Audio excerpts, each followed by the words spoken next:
Mm, This. mm,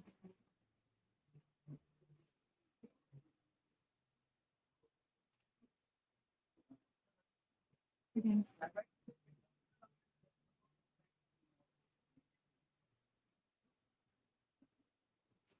Thank you.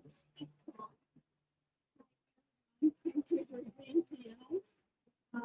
Thank you for driving this Amazonian temperature and joining us in this morning today. If you get closer, you can have a little bit of fresh air. It's not too much, but enough. So our channel today, beyond offsetting finance and technology collaboration for high integrity carbon markets. So my name is Ana Maria Zapata. I'm the head of the organization and carbon market at Stonex, and I will be moderating this session. So as we all know, the carbon market is evolving. We are moving beyond simple offsetting to more strategies where carbon becomes a managed asset, based on data, government standards, and scale to finance and technology. The high integrity markets don't happen by accident. They require carefully alignment between project quality, final structure, digital transparency, and regional inclusion.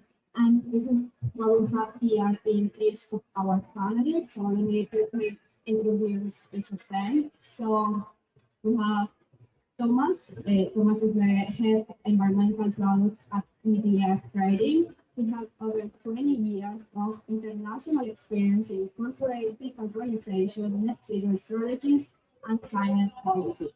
He leads EDF Trading of green certificates, including carbon credits, renewable energy certificates, biometry, and nuclear guarantees of origin. Then we have Renata Flores.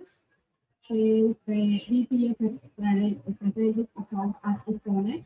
She is a specialist in sustainable development policies, environmental governance, and climate diplomacy, with over 50 years of experience advancing low carbon strategies for Latin America and the Caribbean.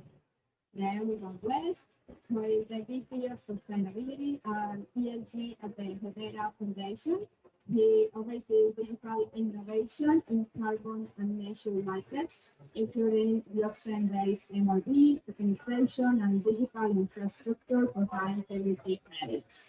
And Carlos, in the Chief Decarbonization Officer at ACX, focused on developing carbon market infrastructure and partnerships in Latin America. He brings expertise in carbon trading platforms, regional decarbonization, and market access. So thank you all for being here. So let's start the conversation. Let me start with Thomas. Okay, Thomas. EDF operates both as a major.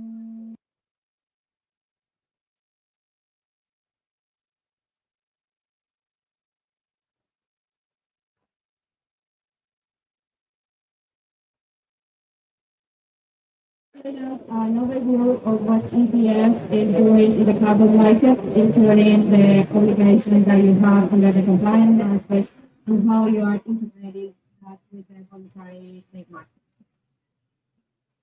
Okay, thanks for having me here. Welcome everyone to this panel. EDF Trading is part of EDF Group. We are not the Environmental Defense Fund, we are Electricité de France, which is the French state-owned utility, headquartered in Paris, but with about 180,000 employees in 80 plus countries. EDF Trading was founded around the year 2000 off the back of the liberalization of European power markets. The company mainly provides hedging services in the electricity and gas sector. I'm the head of environmental products. I trade, was mentioned before, the green certificates. We look back on a long history really of trading these certificates of over 20 years, although I only joined about 2.5 years ago. The company was very active in the CDM days, generating a huge amount of CDRs that were sold under the European ETS in lieu of the EUAs. So that speaks then to the obligations that EDF would have. EDF, of course, as one of Europe's larger emitters, but one of the most decarbonized utilities in Europe. I think we're only behind one or two Scandinavian ones who have more hydro. We have a lot of nuclear as well. But nonetheless, EDF across various jurisdictions has quite a significant exposure to the ETS, which is not managed by my team, but which is managed directly by the people that also provide the hedging services on the power and gas side. At the environmental products desk, however, we do manage the EU ETS obligations of some of the smaller entities in the French overseas territory. So every now and then we get letters from Electricité de Mayotte, which is in the Indian Ocean, or from French Guyana, which is not too far from here, and then we manage that. But yeah, quickly over to the voluntary side. On the voluntary side, the EDF Group, first of all, they have a net zero target 2050, and this target previews the inclusion of renewable credits starting 2030. The extent to which and how that will be phased in is not yet fully defined.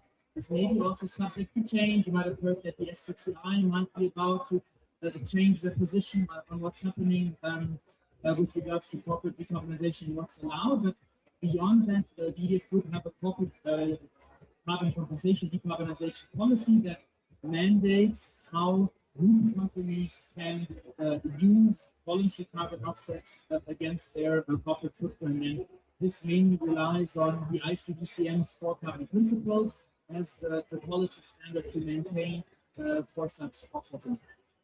Thank you so far. Can you say review for us to ask you what the last part of your and how you integrate or how you see high integrity credits when you are looking for credits in your strategy? Okay.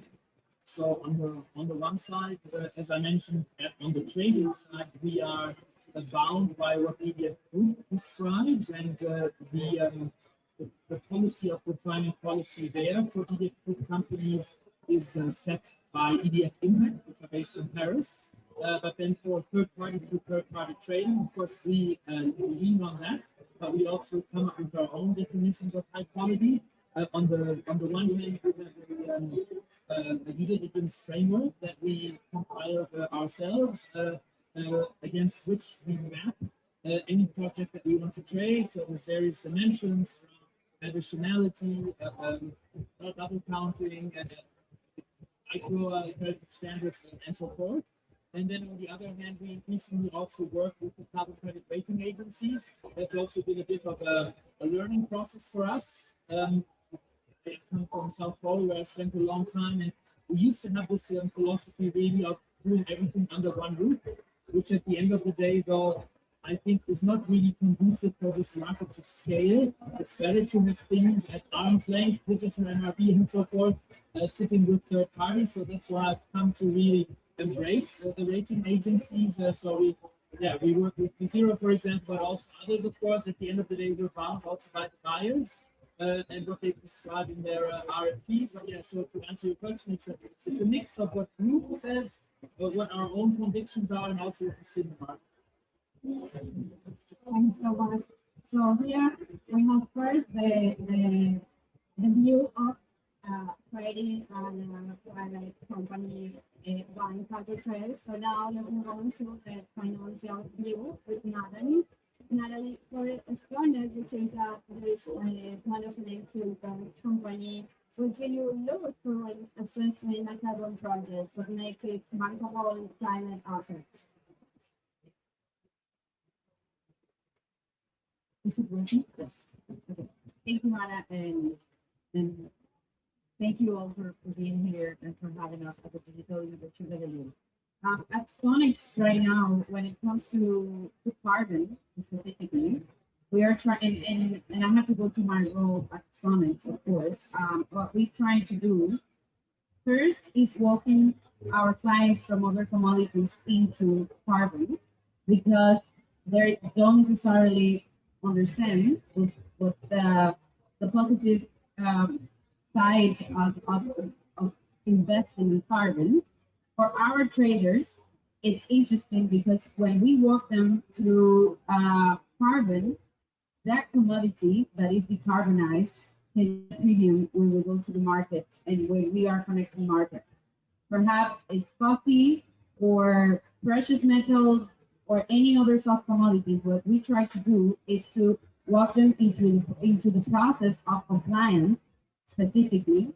Normally, they are more conservative if they don't have any compliance requirements when it comes to the commodity itself or the value chain that it's also attached to compliance. And basically that's what I enter into the picture. And in terms of risk management, right now we are also trying to walk our clients into global decisions that we've been waiting 10 years to have in place, the global decisions that are now being downscaled into national scheme, and that translates to carbon pricing, to carbon taxing for any type of commodity out there. So what we are trying to do is helping them to manage risk of their exposure to carbon, either in the commodity itself that we are trading or the value chain of that commodity. So that's basically how we approach risk from a financial services company. Sonics is not only carbon. Actually, I like to always clarify that that's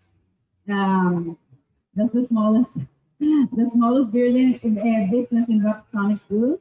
Actually, I was having lunch a while ago, and I was explaining Frederick that we are very strong in payment and forex and other businesses of financial services.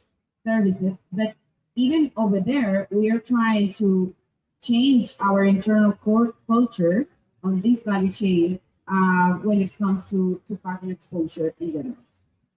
And I'll stay with you with the same question about market integrity.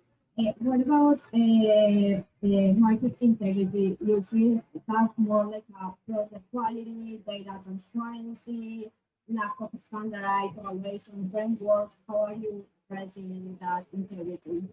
Well, yesterday we were in a panel in which we had a similar conversation because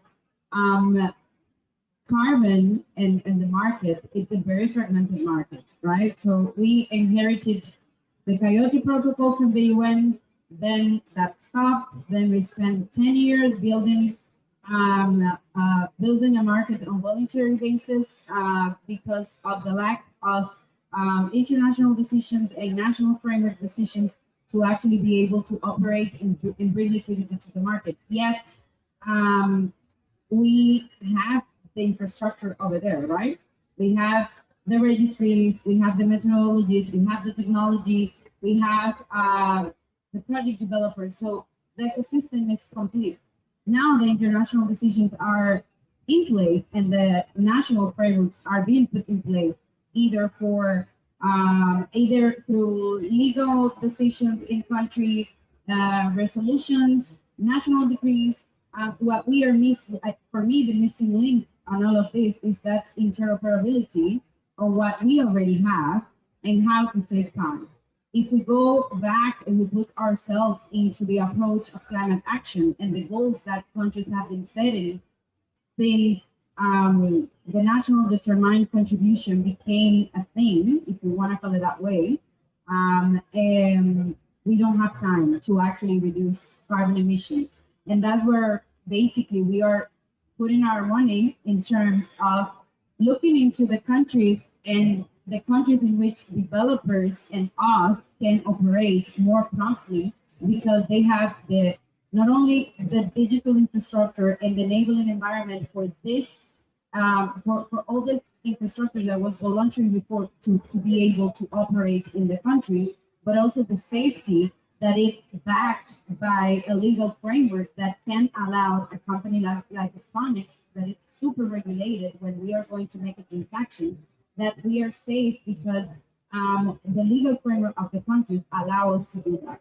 There's a lack in digital infrastructure in country, because when we think of the international framework and what it's created, and I was talking about that yesterday as well, there are some countries that don't have the funds to be able to implement digital infrastructure in order to make these transactions happen. So I think there's opportunity, but also there's also a lack, and this is what we look into in order to prioritize how to walk our clients into the investment itself. So it's not Hispanic money, it's our clients' money, and that's something really important. It's something that we are trying to safeguard when we get them to a certain country. Thank you, Natalie. Probably for that solution, and Carlos. So, with in terms of technology and the solutions that you are bringing, how technology is driving integrity in carbon markets, and what are the key pain points that you are trying to solve? So, first of all, thank you to the Digital Innovation Pavilion for putting this event on. It's great to be here alongside all the different companies who fulfill complementary areas of the market. So, Stone being a Fortune 50 company that focuses a lot on both trading and payments, EDF, the world's largest independent energy generator outside of China, and ACX, who has the largest domestic carbon market here in Brazil, partnered with some great financial institutions globally as well for different global markets. And what we see from a Hedera perspective is oftentimes providing digital infrastructure across different segments of the market. Hedera is a public network governed by Fortune 500 companies across industries and geographies. Companies like Electricity Response, the EDF Group, are sitting on our governing council helping run this network. They're alongside like Google, Tata, IBM, academic institutions like London School of Economics or UCL, and those are UCL.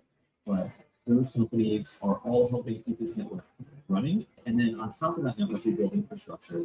And that infrastructure helps us do things like digitalize methodologies, build registry systems for tokenized credits that are used by countries, or work things like financing, whether it's green bonds, carbon forwards, or other type of instruments. As we go to scale markets and think about integrity, which is the best way to scale them, where oftentimes these commodities move at the speed of trust, we need to think about what's inside of the credit. And so what we started with is building the world's largest digitized and open source methodology library. And the reason why we focus on this first is data integrity. If we don't have data integrity, we don't know the If we don't have data integrity down to every single deal, confirmation, form, and workflow, we can't solve the problems of how it's created. Because if you get that credit is tokenized down to the serial number, we can actually take every data point back to who said what when, of thousands of deals, tens of thousands of deals, and type parameters tied to these data points. And we can tell that account that is creating that data, whether it's a sensor, a person, or a system. But the beauty in that is that we can follow the finance from investors, financiers, and market instruments to those accounts in the digital currency. What we can start to get to is a world where we can actually see the financial integrity on top of the data integrity. So you say, well, what does Hedera provide? Is it fully integrated supporting standards who are adopting our methodology and technologies in Hedera Guardian, and different countries who are adopting our open source national carbon registry capability that is started by the UNDP. We've actually had fun to improve that code base and connect it with that methodology library. Companies like Evercity are helping finance to trace those funds to the same accounts. And what we're trying to do is bring these systems together so that it's useful for ACMs when a credit is produced to say, I know who said what in addition to the unit, the country, and some of the attributes that are maybe tied to a rating. And then when somebody goes to trade it, like an EDF group, they can actually trust the credit. They can trust the value that was created by a community. And our whole goal is to bring those communities, the data they produce, a little closer to the valuable outcome that they're contributing to the world.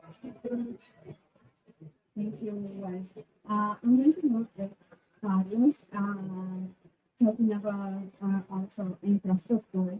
How are you seeing the issue of integrity in the carbon markets evolve? How does ACX evaluate the integrity of the carbon credits, and what are the challenges that you are implementing in implementing or maintaining those standards, particularly in emerging markets? Yeah. Again, thanks for the invite. great to be here. It's my background is not technology, so I'm learning with you and have to pay attention because I daydream. How do I make money with the information that I'm gathering here today? So thank you. I had an idea 5 minutes ago. I found it stupid, but anyway, going back. I, as a trader of carbon offsets, environmental assets for the past 25 years, I never really had to bother with integrity because I have always been playing the regulated markets. I only now, some 5 years ago, I woke up to the fact that will take another 10 years to be where we are today, when the market can anticipate a regulated trading from Kyoto to Paris. In the long run, and you've heard me say that before, I believe voluntary markets are going to die. It's going to be a niche industry. Everybody's going to be regulated. So integrity is everything. And my take is we, as citizens of Brazil, say we given Congress the mandate to regulate the carbon market. And I don't want to have NGO stakeholders from outside of my country to tell us what is additional, what is corporate asset. I'm very bullish when it comes to the law that was passed. We're going to have a local market still pending regulation, but with enough capital to reduce emissions, initially by reducing illegal deforestation and very likely linking the efforts of nature-based solutions with low carbon technologies that perhaps are only available in Brazil, such as biomass or energy carbon capture and storage. I'm very worried about second degree effects on such initiatives. Very difficult to price what happens when you give the mandate for a sector such as the agri sector to stop deforestation, even that they have title to the land, they have the right to cut down the trees and grow soybeans. We lost the license to deforestation, but normally I don't see anybody factoring into that our GDP. I don't think we're going to be paid enough. There's not enough money in the world to stop deforestation of the Cerrado. If you buy all the land that is available for soybeans today, will be about 500, 700 million US just to purchase the land. The world has promised 100 billion in Copenhagen. The world has not delivered that much money to any particular country. Brazil is not going to capture 500, 700 billion US just because we're not. So I'm very skeptical when it comes to that fungibility of the voluntary and the regulated market. I'm a regulated market player. The beauty of what you're building, we're building together because Johnny Hedera, is that on top of your layer of your registry of your systems, I defend establish another layer regulated by the Central Bank of Brazil and the SEC of Brazil. When we do that, given that the law, internal law, the law for the internal carbon market, the local carbon market, would define carbon assets as securities. Once we do that, would be very difficult for greenwashing just because it becomes a crime. If you engage into any fraudulent transaction with such assets. So that first initial layer of integrity that you provide, hopefully to the second layer of regulated registries and regulator overseeing everything. That's going to be key and fundamental for us to develop a market that just as a piece of information to you. As of January of next year, insurance companies will have to purchase about $2 billion worth of carbon offset. And what is lacking today, some regulation pending, some detailed regulation, but until recently they did not have the framework, the registry that would be necessary for them to claim that we are observing the regulation. So I sort of familiar with other markets within Latin America. I know that we tried as ASEC to try, we're trying to connect with the same in Argentina, and we talked to other countries in the Caribbean, but so far the only relevant country that has passed legislation to make turn carbon into security is Brazil. And it doesn't stop with carbon. We're looking at biomethane. Biomethane was just, again, regulated as a potentially a security whenever it's transacted within the capital markets of Brazil. You need to get SEC or Brazil approval. So that is the fungibility of will happen just because we're creating the same metric, which is CO2 offset. And so for that matter, the infrastructure, as I said, the first layer is key for us to do something on top of it. So one, that's Hedera to sort of maybe that challenge. Especially for trading, isn't just trusting the asset. Trusting that the asset is going to be trackable in the case of carbon, even after you've traded it. It's sort of the big challenge. Challenges that we've seen as a market. With that folks who bought assets, even made the environmental claim, and then have concerns after the fact. But once the asset is on public ledger, the measurement reporting and verifications on public ledger, the fact that you can see how that project's delivering or not delivering is important. Especially when there's a regulator involved. If it's a crime when they claim it's not true, it's also a crime that if the project developer doesn't pull up their end of the bargain. That's important as well. Digital technology doesn't stop that from happening, but it makes it easier to see. Blockchain in general lowers the cost of trust. AI lowers the cost of trade, right? Being able to predict if something has happened.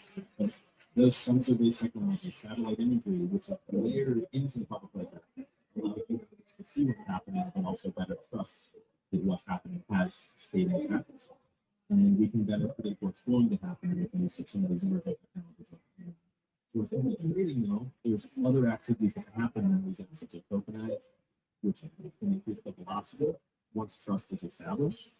Once regulatory frameworks are established, that we can increase that velocity, increase the secondary issuance on top of it, and create a composable environment. The fact that Brazil is walking towards a $2 billion market is really encouraging. The regulatory frameworks are in place. You start to add public ledger capability. You can build composable instruments that should lead to better financial activity on top of it. We were with the Hedera Regenerative Finance Forum yesterday, and we had some panelists who are from the capital markets in Brazil, Regia Capital, one of the large ESG investors in Brazil. We had others from Itaúsa, and one of the conversations was, well, there's certain financial institutions in Brazil that make it possible to access the external capital markets outside of Brazil, access international investment finance. The fact that Brazil is leading on the carbon markets in terms of trading volume domestically with the regulatory framework now allows us to think about what's the long-term pipeline, what's the long-term trading volume. And so it's not just now about trust, it's now about how these markets are going to scale in this country because they aren't prepared financially, they're prepared digitally, great partners at ACX. And now the traders, the trading firms that come in participate in the market. It's trusted, and now it's scalable. Thank you. You mentioned something that is very important about Brazil and how Brazil is leading, but there are a lot of other countries that are taking the steps. So I want to ask you, Thomas, even like we are in Latin America, what opportunities and what rates you see we are in the region to generate carbon credits, integrity, and the flow of money that they need to do the Yes, I think some of these points were be touched on by my fellow co-panelists here. Obviously, there's a huge opportunity and also challenge here around preserving the world's largest biome, right? The Amazon rainforest, and which is probably also why many of us who come into this space a while ago are here, because we want to help preserve nature and biodiversity for future generations, and that's a very significant undertaking. Now, from our perspective, I take the market's perspective. At EDF Trading, we have the different quality guardrails that we talked about earlier when selecting projects.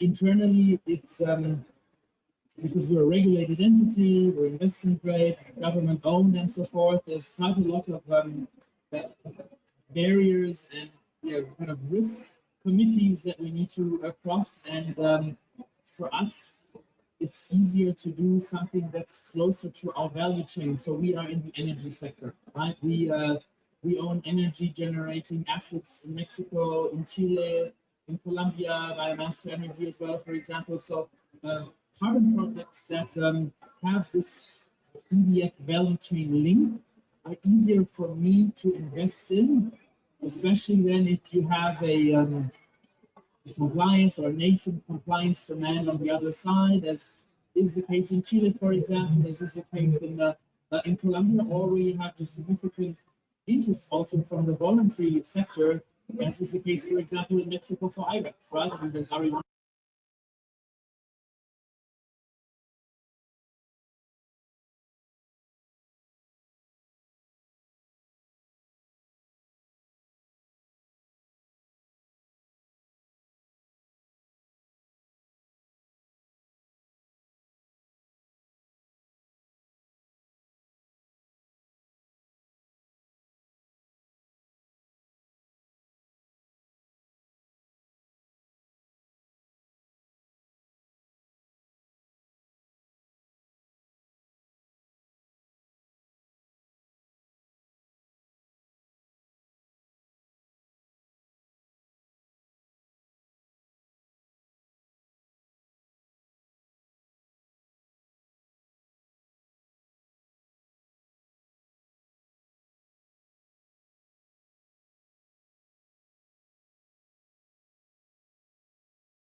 the whole bilateral cooperation.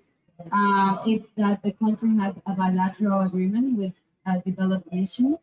We are prioritizing countries that have a carbon tax or a compliance requirement under the agreement that helps them to unlock the project development faster. For example, the Japanese crediting mechanism and the new link with Article 6.2 of the Paris Agreement. The Singapore bilateral agreements, because Singapore's carbon tax starts right now in January 2026. meaning that they need to source those credits since for that specific tax framework, they are allowing offset. So that's something we look into as well. And other countries such as Switzerland, South Korea, etc. In terms of Latin America, of course, we look into the countries that are not only developing the legal framework, but that are looking into exporting carbon.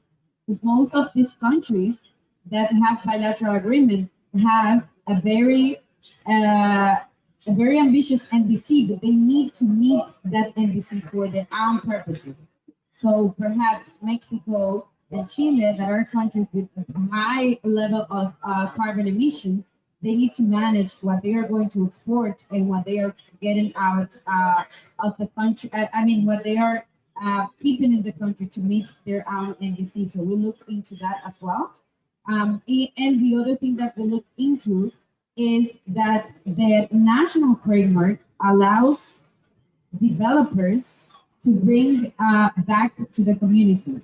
And with that national framework, that the benefit distribution, it's robust.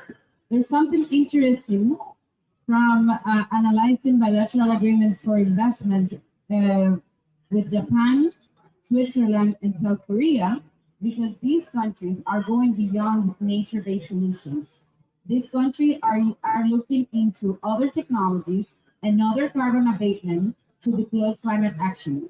And in terms of the company, since we trade agriculture and we look into adaptation for agriculture and other issues related to trading commodities, soft commodities from agriculture, we look into that as well.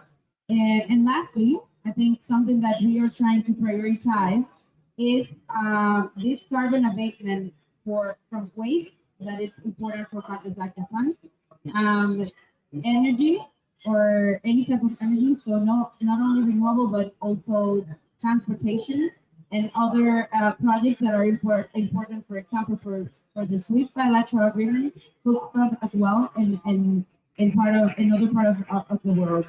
So basically, we're trying to walk people into carbon beyond forestry, knowing that we have clients that are also interested in the forestry sector. Nevertheless, if we only put the carbon market into forestry, we are going to be running out of time in order to be able to do the real abatement that we want to do. And lastly, we are looking into places, and by places I mean countries, that have projects that are CORSIA eligible. Basically, we have an urgency with aviation. We have a compliant market in aviation that is not fully operational because countries are not able to do a letter of authorization.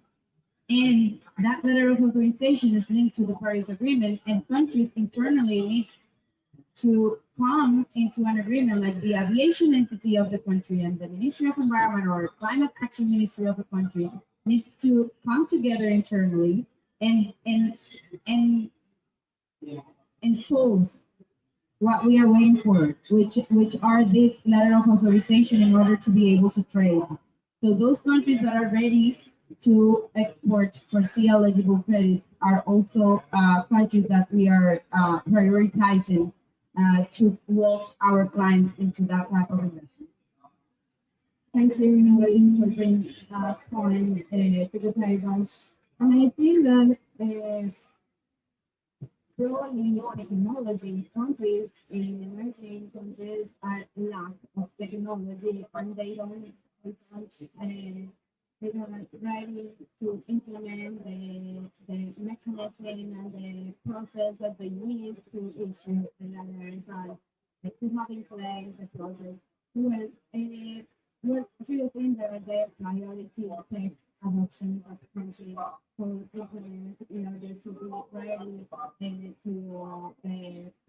to be a compliant market, voluntary market, ETS, but also to be ready for the new digital and transparent carbon market. Yeah.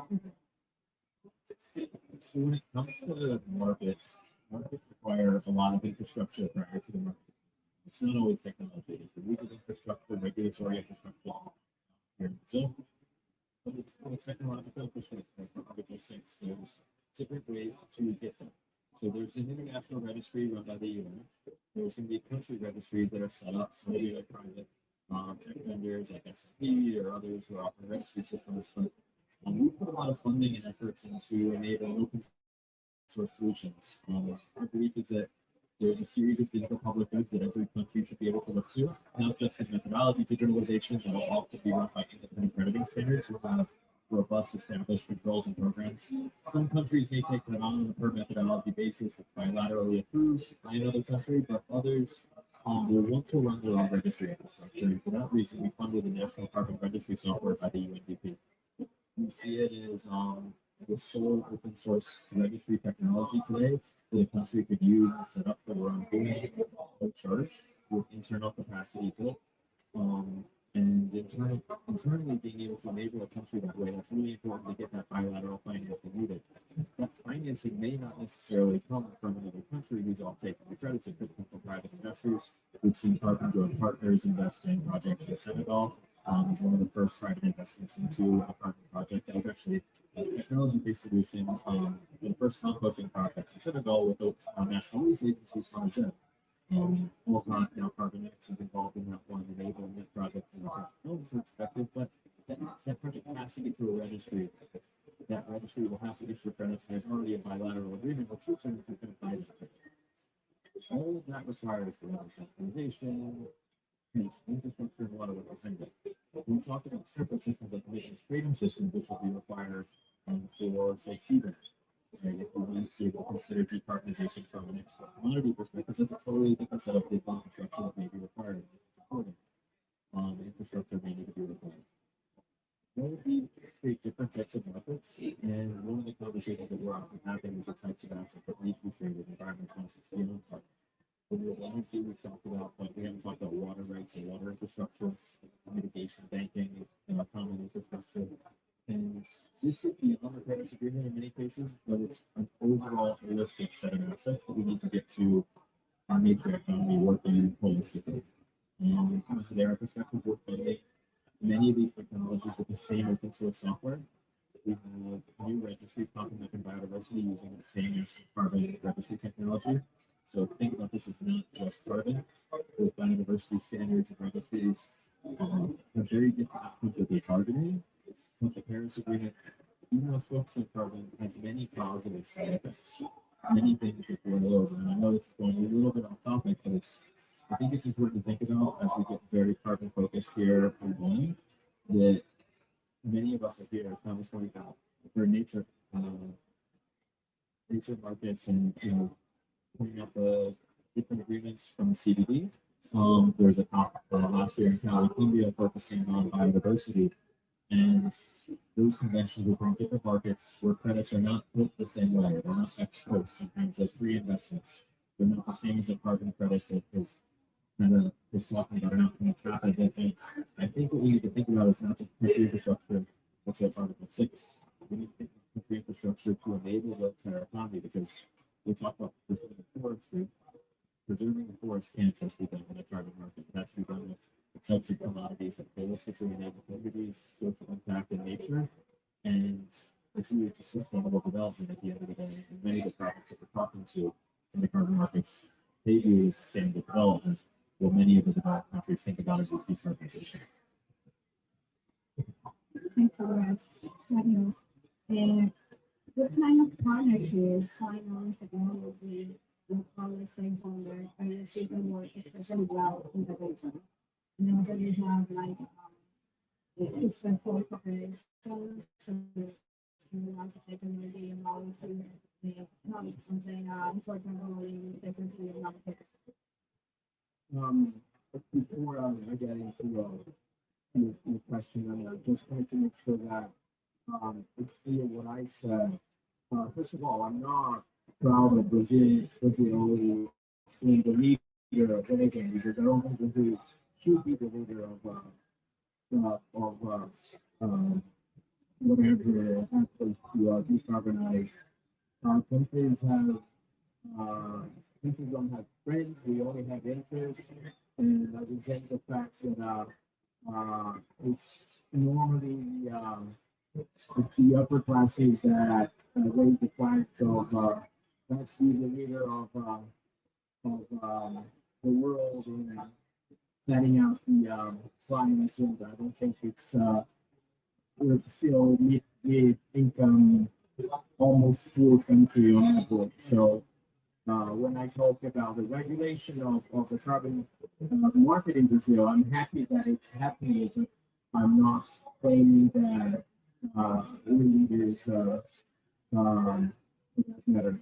Number two, and very important, Wes just mentioned that we will not stop deforestation of Brazil just by seeing off the carbon offsets. It's not going to happen. There's not enough money in the world to do that. And one thing that I also resent, I resent the fact that anything that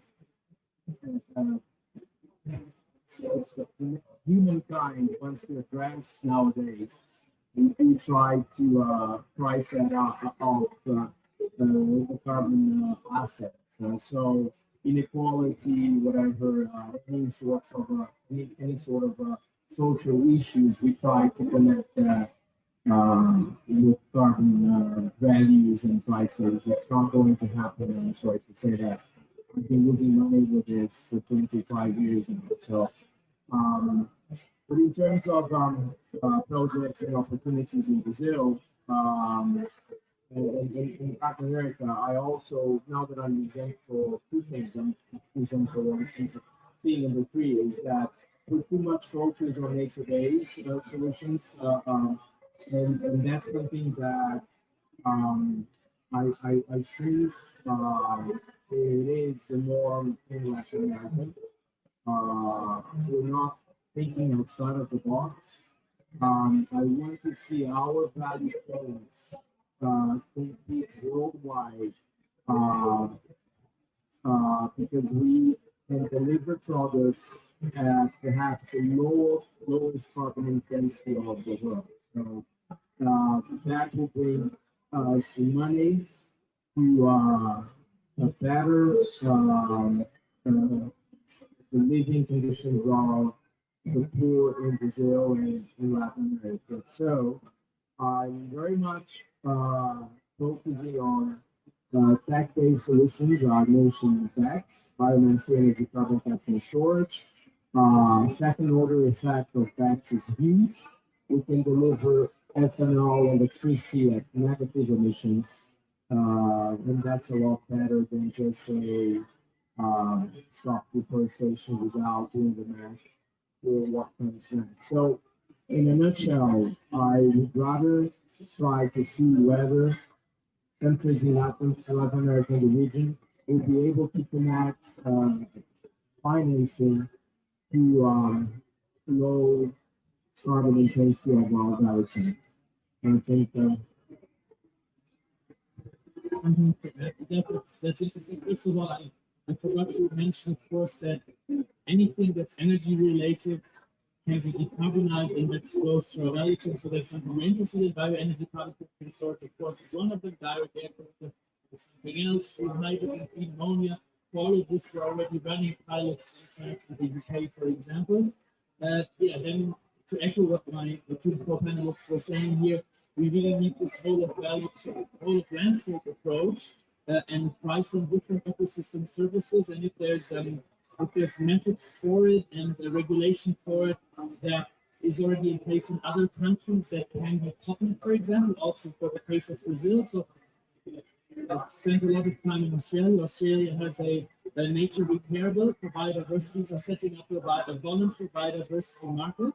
The UK, where I'm moving now, last year in April, passed the Nature Positive Bill. So there are mechanisms in place now for valuing marginal lands also and putting a price also on nature restoration. I agree, all of those things need to happen together, but at the same time, we cannot ignore, of course, the real economy that's unwrapping in front of our eyes. Of course, it'd be great to reforest the whole Amazon, but it's not going to happen. We all want to clean for it. But many or a resisting amount of people that don't want to switch to become a vegan will continue to eat meat. But even I went to an interesting evening reception here yesterday. There's an Australian technology that's being adopted now by Brazilian beef producers that has to do with reducing methane emissions in ruminants, for example. It can be done through algae. It can also be done through lab-based products. So you could actually decarbonize the beef value chain up to 80% efficiency by feeding these additives to cows. So if you do have cows, at least you can do it in an environmentally more efficient manner. And there's, of course, also Method 41 that can generate carbon credits off the back of it. I don't know if you guys are onto that one already, but it's something that's kind of trying to connect the dots here. It's on the roadmap, and for those who are considering what's coming next, it's 33 has been done, 32 is in the doorstep, 47. Agriculture, forestry, clean cooking, race. Many of these are already up there. Folks won't actually see what's on their roadmap though. Open source getting healthy because these are all open source methodologies coming to the Hedera very soon or already there. Thank you. And I think that this is the kind of conversation that I like it. And also, talking about carbon market, right now there are margins on carbon market. And we need to see what the name of it is. I would like to take a few minutes to see if someone in our comments questions.